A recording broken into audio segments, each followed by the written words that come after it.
In search of a financial opportunity to pay off student loans, a young Black American woman moves to South Korea to work. As the author, Bootsy W. recalls culture shock and fun adventures in a country far from home. She's also faced with anti-Black racism and featureism, quickly learning that white supremacy is practiced not only by whites, but by those that are categorized as people of color. Based on her 10 years of living abroad, the book Ago Igo compares and contrasts Korea versus the United States on subjects such as code, communal living, racism, effective protests, global alliances, warrior class, music, political correctness, health, aging, money, and the coronavirus. This blunt memoir is uncomfortable, humorous, and educational. Help fight propaganda and mainstream agendas by picking up a copy of Ago Igo on Amazon.com.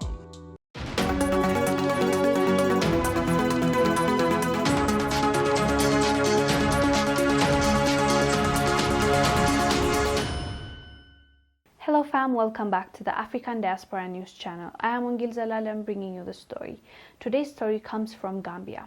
I found this interesting article about Gambia and China, specifically about fish, how the Chinese take fish from Gambia's fishermen, send it to China, feed those fish to their farmed fish, and take those fish, inject them with, I believe, is it hormones and antibiotics, and now send it back and sell it for way more expensive in Gambia and other parts of Africa and I guess around the world. So this article really opened my eyes to what exactly goes on, and I think it's worth talking about because it does not make sense, basically. Well, I take that back. It makes sense to China, but it does not make sense to Gambia or other African countries that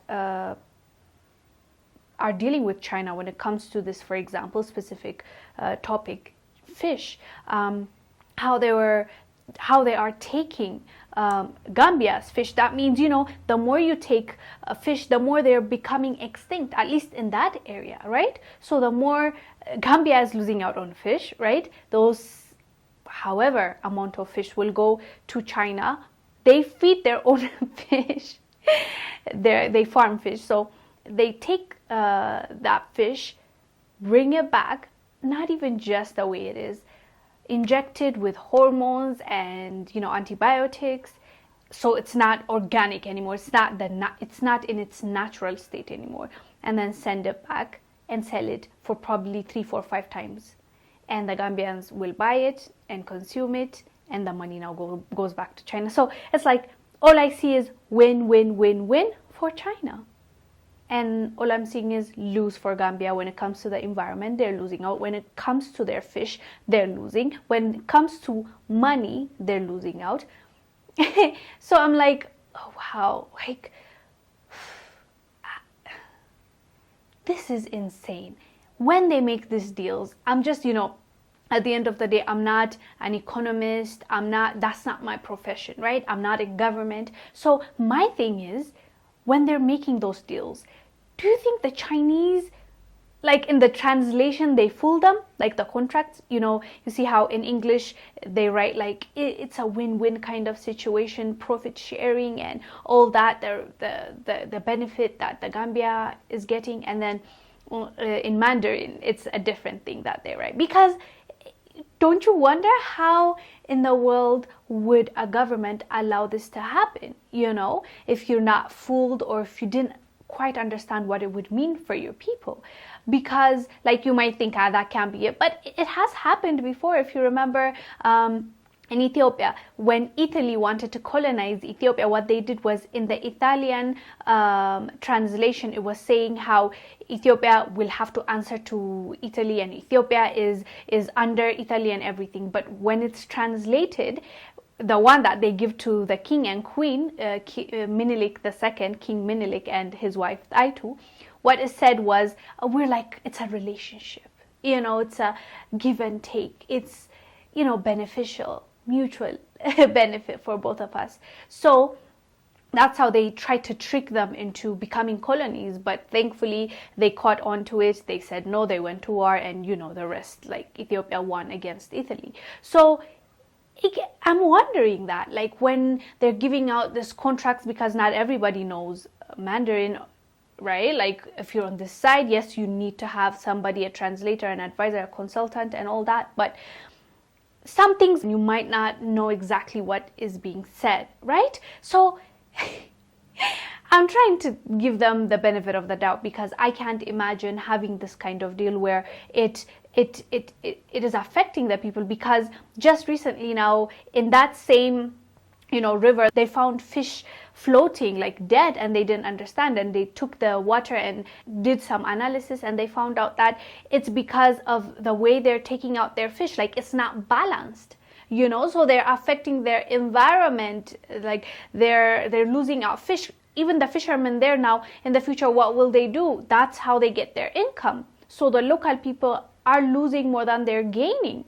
And that's why I wonder if the contracts are tainted, or they don't give them the right contracts when it's translated, or there's something. Because I can't imagine you signing, as even if you're a messed up person, you know, a messed up government, I just can't imagine you just selling your people like that. But I mean, it happens, and we've seen that before, so I can't say it doesn't happen and that's the case, but that's not the case. But yeah, I found this article really, really interesting, because, but you gotta admit, the Chinese are slick. Like, imagine you take their fish, you feed it to your fish are grown and healthy and all that, and you sell your fish more expensive, and then get money from that, and you didn't even lose your own stuff, you know, your own rivers are not losing out on many species that the river needs and the environment needs. They're just, they think ahead, and I think it's the right time now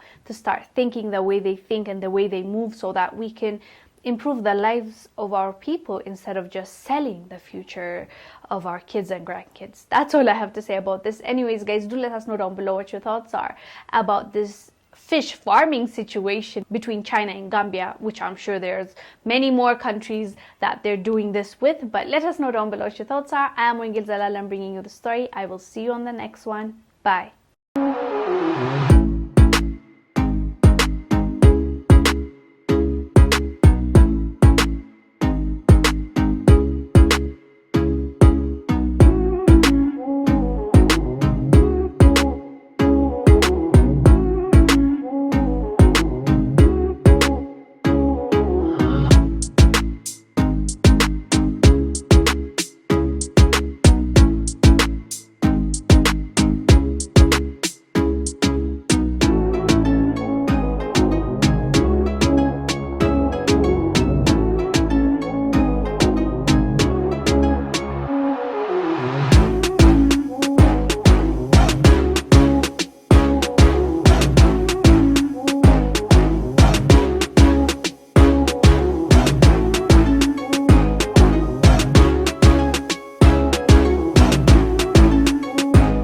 Thank you for watching. Make sure to subscribe to our YouTube channel and download the African Diaspora News Channel app, now available on Google Play and the Apple App Store.